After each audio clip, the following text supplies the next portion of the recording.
नारायण नमस्कृत्य नरं चैव नरोत्तमं देवी सरस्वती व्यासं ततो जयमुदीरयेत् नष्टायसु अभद्रेषु नित्यं भागवतसेव्यां भगवती उत्तमश्लोके भक्ति भवति नैष्टिकी कृष्णाय वासुदेवाय देवकीनन्दनाय च नन्दकुमाराय च गोविन्दाय नमो नमः। मूकं करोति वाचालं पङ्गुलङ्घिते गिरिं यत्कृपातमहं वन्दे परमानन्दं माधवम्।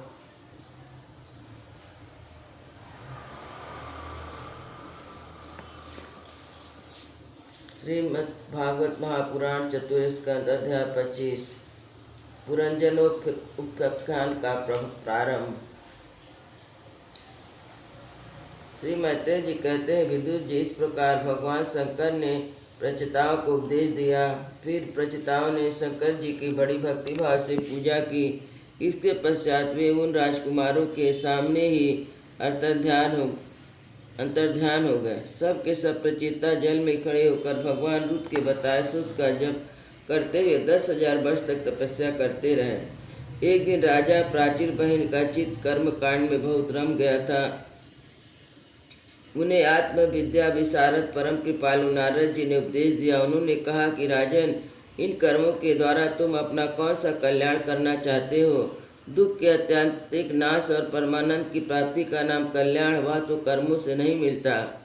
राजा ने कहा, महाभाग नारद जी, मेरी बुद्धि कर्म में फंसी हुई है, इसलिए मुझे परम कल्याण का कोई पता नहीं है। आप मुझे विशुद्ध ज्ञान का उपदेश दीजिए, जिससे मैं इस कर्म बंधन से छूट जाऊं। जो पुरुष कटम धर्म गृहस्थ आश्रम में रहता हुआ पुत्र स्त्री और धन को ही परम पुरुषार्थ मानता है, वह अज्ञान व संसार अरण्य में भटकता रहने के कारण उसे परम कल्याण की प्राप्ति नहीं कर सकता। नारद जी ने कहा, देखो देखो राजन, तुम्हें यज्ञ में निर्धरता पूर्वक जिन हजारों पशुओं की बलि दी है, उन्हें आकाश में देखो।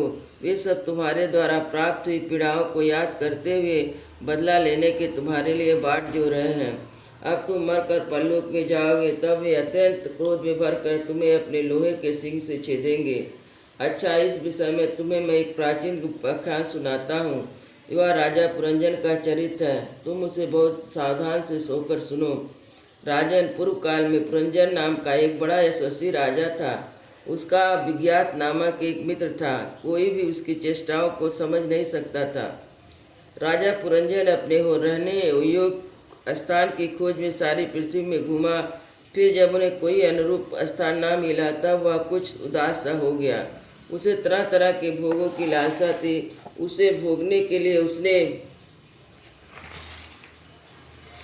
संसार में जितने नगर देखे, उनमें से कोई भी उसे ठीक से ना जचा। एक दिन वह हिमालय के दक्षिणवर्ती शिखर पर कर्मभूमि भारत खंड में एक 9 द्वार द्वारा एक नगर देखा। वह सब प्रकार के सुलक्षणों से संपन्न था।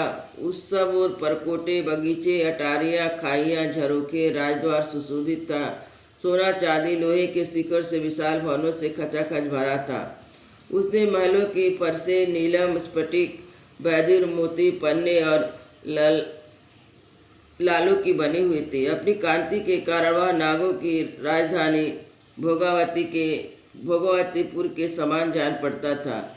उसमें जहाँ तहाँ अनेक सभा भवन, चौबारे, सड़कें, क्रीड़ा भवन, बाजार, विश्राम स्थल, ध्वजा पताए, मूंगे के चबूतर सुशोभित थे। उस नगर के बाहर दिव्य वृक्ष और लताओं से पूरे सुंदर बाग था। उसके बीच में एक सरोवर सुशोभित था। उसके आसपास अनेक पक्षी भांति भांति की बोली बोल रहे थे और भौरे गुंजार रहे थे।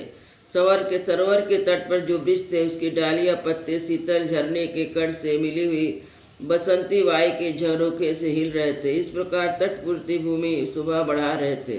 वहाँ के पशु भी मुनि जनों अहिंसा आदि व्रतों का पालन करने वाले थे, इसलिए उनसे किसी को कोई कष्ट नहीं पहुंचता था। वहाँ बार बार जो कोकिला की कुहू को ध्वनि होती थी, उसके मार्ग में चलने वाले बटोहियों का ऐसा भ्रम होता मानो बगीचा विश्राम करने के लिए बुला रहा हो। राजा पुरंजन ने उस अद्भुत वन में घूमते घूमते सुंदरी को देखा तो अकस्मात उधर चली आई थी। उसके साथ 10 सेवक थे, जिसमें प्रत्येक के 100 नायिकाओं का पति था। एक 5 फल वाला सांप उसका द्वारपाल था। वही उसकी सब ओर से रक्षा करता था। वह सुंदरी भोली भाली किशोरी थी, विवाह के लिए श्रेष्ठ पुरुष की खोज में थी।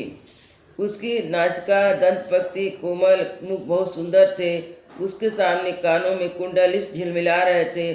उसका रंग सांवला था, कटी प्रदेश सुंदर था। वह पीले रंग की साड़ी और सोने की करधन पहने हुए चलते हुए चरणों से नूपुर की झनकार करती जाती थी। अधिक क्या, वह साक्षात कोई देवी से जान पड़ती थी।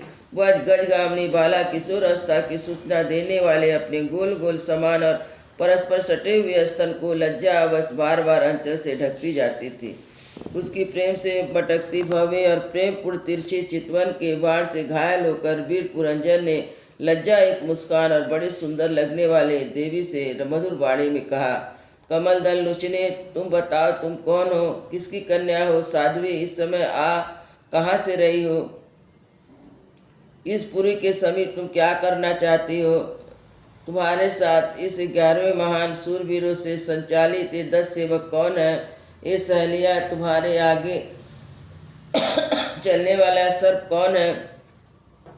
सुंदरी, तुम साक्षात लज्जा देवी अथवा उमा, रमा और ब्रह्माणी में से कोई हो। यहाँ वन में मुनियों की तरह एकांतवास करके क्या अपने पति देव को खोज रही हो? तुम्हारे प्राणनाथ तो तुम्हें उनके चरणों की कामना करती हो, इतने में पुण्य काम हो जाए। अच्छा, तुम यदि साक्षात कमला देवी हो तो तुम्हारे हाथ की कीड़ा कमल कहाँ गिर गया? सुभगे, तुम में इनमें से कोई नहीं हो तुम्हारे चरण का पृथ्वी का स्पर्श कर रही। अच्छा, यदि तुम कोई मानवी हो तो लक्ष्मी जी जिस प्रकार भगवान विष्णु के साथ वैकुंठ की शोभा बढ़ाती है, उसी प्रकार तुम मेरे साथ श्रेष्ठ पुरी को अलंकृत करो। देखो, मैं ही बड़ा वीर और पराक्रमी हूँ, परंतु आज तक तुम्हारे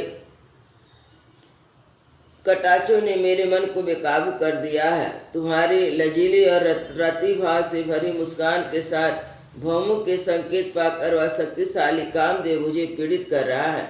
इसलिए सुंदरी, तुम्हें मुझ पर कृपा करनी चाहिए। सुचि स्मिते, सुंदर भव्य और सुगढ़ नेत्रों से सुशोभित तुम्हारा मुखारविंद लंबी लंबी काली अलकावलियों से घिरा हुआ है। तुम्हारे मुख से निकले वाक बड़े मीठे और मन हरने वाले हैं, परंतु वह मुख तो लाज के मारे मेरी ओर होता ही नहीं। जरा ऊंचा करके अपने उस सुंदर मुखड़े का मुझे दर्शन तो कराओ। श्री नारद जी ने कहा, वीरवर, जब राजा पुरंजन ने अधीर होकर इस प्रकार याचना की, तब उस बाला भी हंसते उनका अनुमोदन किया। वह भी राजा को देखकर मोहित हो चुकी थी और कहने लगी, नरसेठ, हमें अपने उत्पन्न करने वाले ठीक ठीक का तो पता नहीं है, और न हम अपने या किसी दूसरे के नाम या गोत्र को ही जानती हैं। वीरवर, आज हम सब इन पुरी में हैं, इसके सिवाय मैं और कुछ नहीं जानती। मुझे इसका पता भी नहीं है हमारे रहने के लिए यह पुरी किसने बनाई है। विप्रवर, ये पुरी मेरे सखा और स्त्रियां मेरी सहेलियां हैं। जिस समय मैं सो जाती हूँ, यह सब जागता हुआ इस पुरी की रक्षा करता है। शत्रुदमन, आप यहाँ पधारिया, मेरे लिए सौभाग्य की बात है। आपका मंगल हो। आपको विषय भोगों की इच्छा है, उसकी पूर्ति के लिए मैं अपने साथियों सहित सब प्रकार के भोग प्रस्तुत करती रहूंगी। प्रभु, इन 9 द्वार वाले पुरी में मेरे प्रस्तुत किए इच्छित भोगों को भोगते हुए आप सैकड़ों वर्ष तक निवास कीजिए। भला आपको छोड़कर मैं और किसके साथ रमण करूंगी?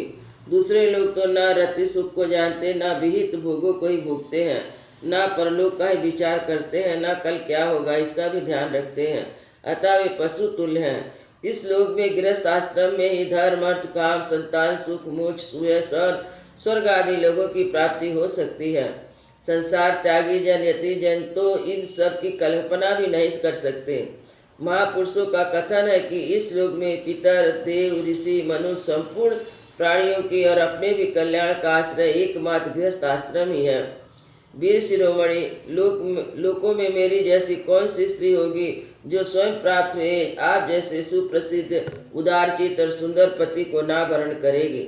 महाभाव, इस पृथ्वी पर आपकी सांप जैसी गोलाकार सुकोमल भुजाओं में स्थान पाने के लिए किस कामनी का चित्त न ललचावेगा? आप तो अपनी मधुर मुस्कानमयी करुणापूर्ण दृष्टि से हम जैसे अनाथों के मानसिक संताप को करने के लिए पृथ्वी पर विचर रहे हैं। नारद जी कहते हैं, राजन, उन स्त्री पुरुषों ने इस प्रकार एक दूसरे की बात का समर्थन कर फिर 100 वर्ष तक पुरी में रहकर आनंद भोगा।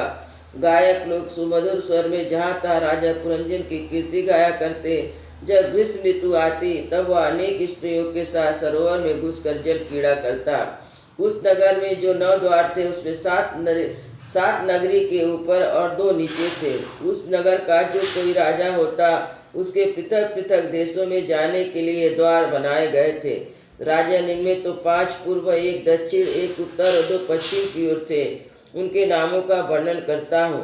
पूर्व की ओर का खगोता अभिर्मुखी नाम के 2 द्वार,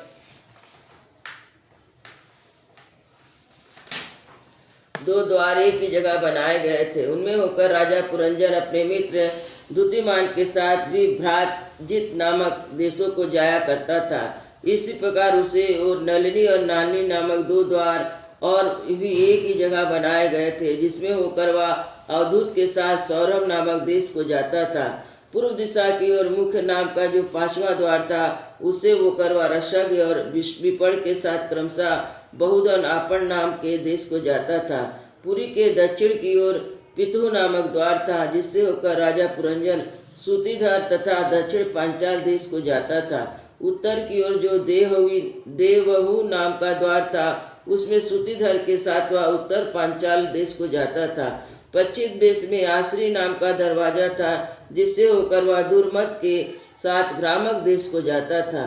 तब निऋतिक नाम का जो दूसरा पश्चिम द्वार था उससे लुब्धब के साथ वह वैश्यत नामक देश को जाता था। इस तरह नगर के निवासी में निर्वाक और पेशकृत ये 2 नागरिक अंधे थे, जो राजा पुरंजन आँख वाले नागरिक का अधिपति होने पर भी इन्हीं की सहायता से जहाँ तहाँ जाता सब प्रकार के कार्य करता था।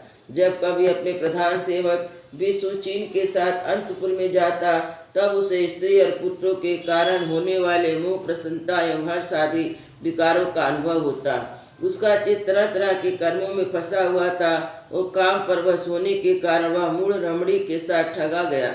उसकी रानी जो जो काम करती थी वही वह भी करने लगता। जब वह मद पान करती तो वह मदिरा पीता, वह मद से उन्मत्त हो जाता। जब वह भोजन करती तो आप भी भोजन करने लगता। जब कुछ चबाती तब वह भी वही वस्तु खाने लगता। इस प्रकार कभी उसके गाने पर गाने लगता, रोने पर रोने लगता, हंसने पर हंसने लगता, बोलने पर बोलने लगता। वह दौड़ती तो आप भी दौड़ने लगता, खड़ी होती तो आप खड़ा हो जाता, सोती तो आप उसी के साथ सो जाता, बैठती तो आप भी बैठ जाता। कभी वह सुनने लगती तो आप भी सुनने लगता, देखती तो देखने लगता, सूंघती तो सूंघने लगता, किसी भी चीज को छूती तो आप भी छूने लगता। कभी उसकी प्रिया शोकाकुल होती तो आप भी अत्यंत दिन के साथ व्याकुल हो जाता। जब वह प्रसन्न होती तो आप भी प्रसन्न हो जाता, उसके आनंदित होने पर आप भी आनंदित होता। इसलिए राजा पुरंजन अपनी सुंदरी रानी के द्वारा ठगा गया। सारी प्रकृति वर प्रकर ही उसको धोखा देने लगे। वह मूर्ख विवश होकर